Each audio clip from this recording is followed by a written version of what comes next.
Good afternoon everyone. मैं आप सबके सामने रिदा सिद्दीकी आज बात करते हैं अपने न्यू टॉपिक पे। तो आज हम बात करेंगे यूनिट 5 के 5.2 पे। तो यूनिट 5 चल रही है, उसका हमारा 5.2 चल रहा है। देखते हैं क्या है। Role of international bodies, international disability alliance, IDA, UNESCO, UNDP, WHO in disability rehabilitation services.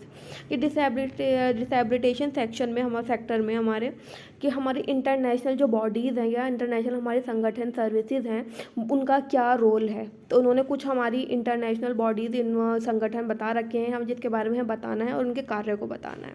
तो यहाँ बात कर रखी है IDA, UNESCO, UNDP and WHO।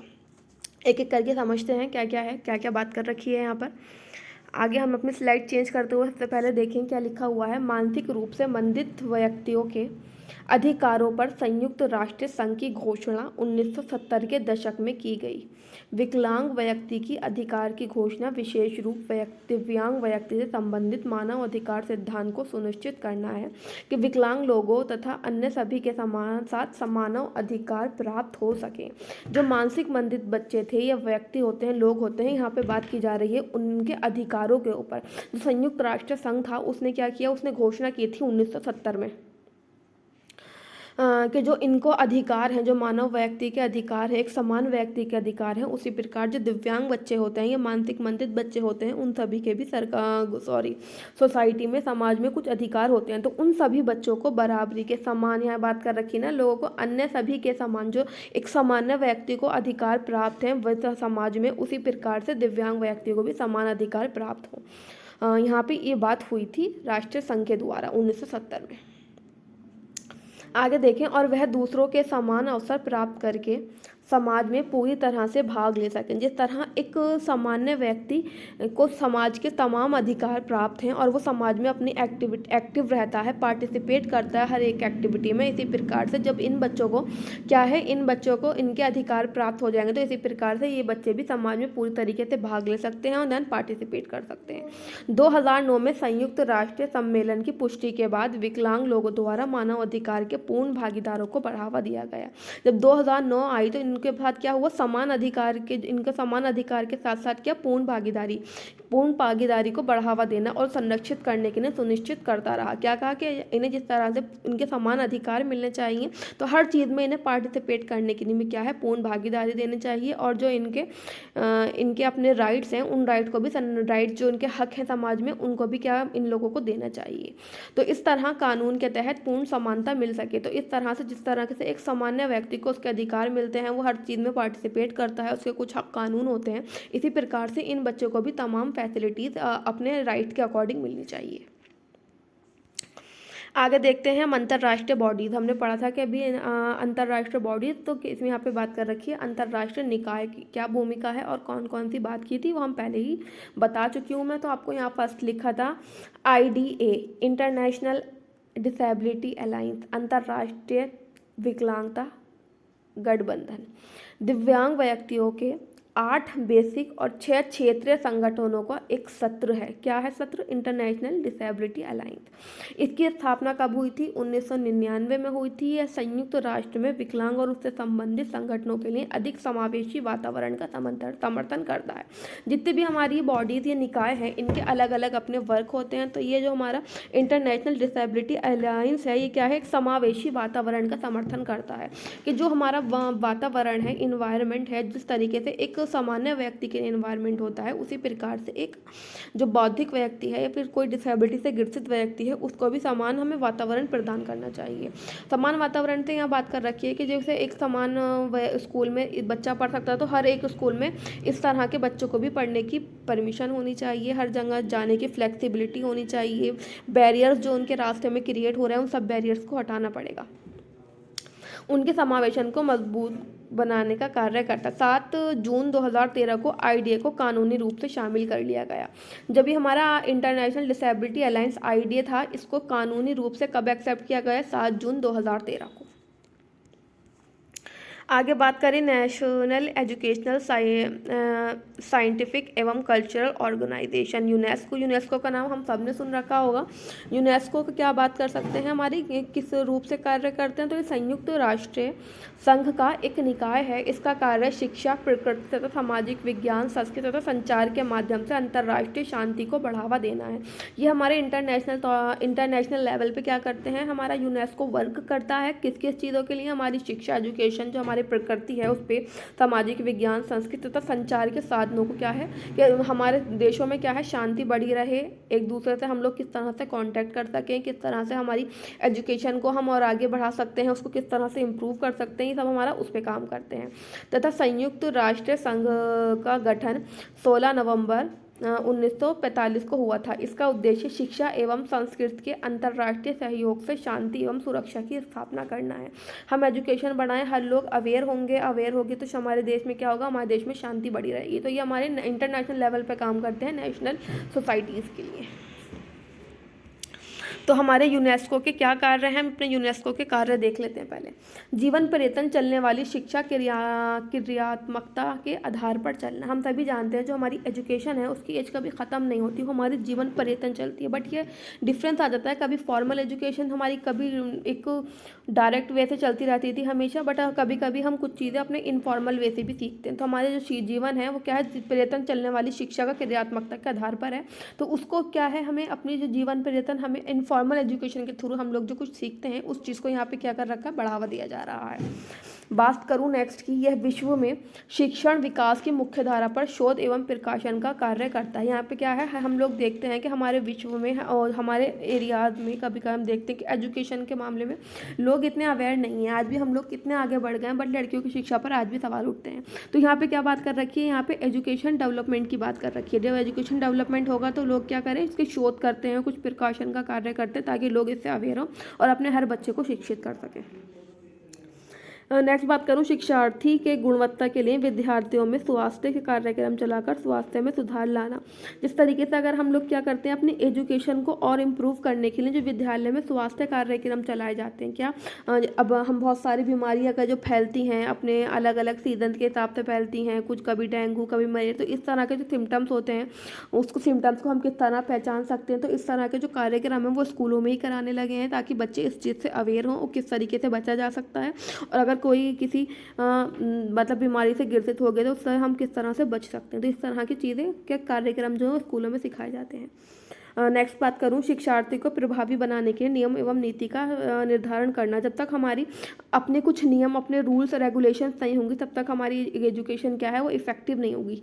बिना किसी हम नियम के अगर हम जिएंगे तो हमारा क्या है, लाइफ एमलेस हो जाती है। तो हमें क्या अपनी चीज़ों को रूल्स चलाने के लिए, अच्छा करने के लिए तो हमें क्या ज़रूरत है, हमें कुछ नियम और नीतियों का निर्माण करने की ज़रूरत होती है जो हमारी यूनेस्को करता है। आगे बात करें, शिक्षा की गुणवत्ता को बढ़ाने के लिए शिक्षणों को हेतु कार्यक्रम करना। हर एक जो होता है, हमें आगे चीज़ों को अपनी इम्प्रूव करने के लिए क्या है, शिक्षा की गुणवत्ता को और बेहतर बनाने के लिए क्या है, शिक्षकों के लिए भी क्या है, कुछ कार्यक्रमों का निर्माण किया जाता है। शिक्षकों को कुछ ट्रेनिंग प्रोवाइड की जाती हैं और बेहतर अपनी जो उनके स्किल्स हैं उसे और बेहतर करने के लिए। नेक्स्ट बात करूँ, शिक्षण की विधि, सामग्री एवं तकनीकी का विकास करना। हम सभी जानते हैं कि हम पढ़ाने के लिए कुछ एक मेथड्स होते हैं कि हम जिस सामग्री मटेरियल से बच्चों को पढ़ाते हैं उस मटेरियल को हम किस तरह से इम्प्रूव कर सकते हैं। अपनी टीचिंग स्ट्रेटजीज होते हैं, हर किसी के अपने अलग अलग से होती हैं सब चीज़ें। तो हमें क्या करना है, इस चीज़ के बारे में टीचर्स को, शिक्षण को क्या है, अवेयर करना चाहिए हमें, और अपने बेहतर से बेहतर बढ़ाने का बच्चों को पूरा प्रयास करना चाहिए। यहाँ बात करूँ, अंतर्राष्ट्रीय स्तर एवं क्षेत्रीय स्तर पर कार्यक्रम बनाने एवं उसका नियंत्रण करने में सहायता प्रदान करता है। जो हमारी इंटरनेशनल बॉडीज़ हैं वो चाहे तो हमारे नेशनल लेवल पर, देन हमारे स्टेट लेवल, दोनों पे ही कार्यक्रम निर्धारित करती हैं, और उस कार्यक्रम करने के बाद क्या कर सकती है, उसे नियंत्रण भी किस तरह से फ्लेक्सिबिलिटी से हम उस कार्य को चला सकते हैं, वो भी हमें पूरी सहायता प्रदान करता है।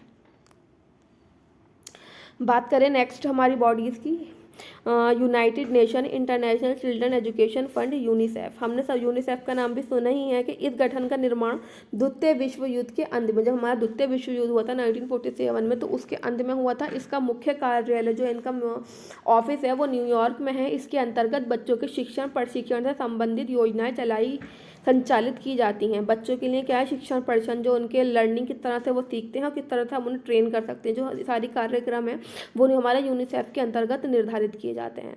यह बच्चों को रोगों से बचाव, शिक्षण में सहायता, व्यवस्थाएं, प्रशिक्षण एवं पोषण के क्षेत्र में कार्य करने का उद्देश्य रखती है।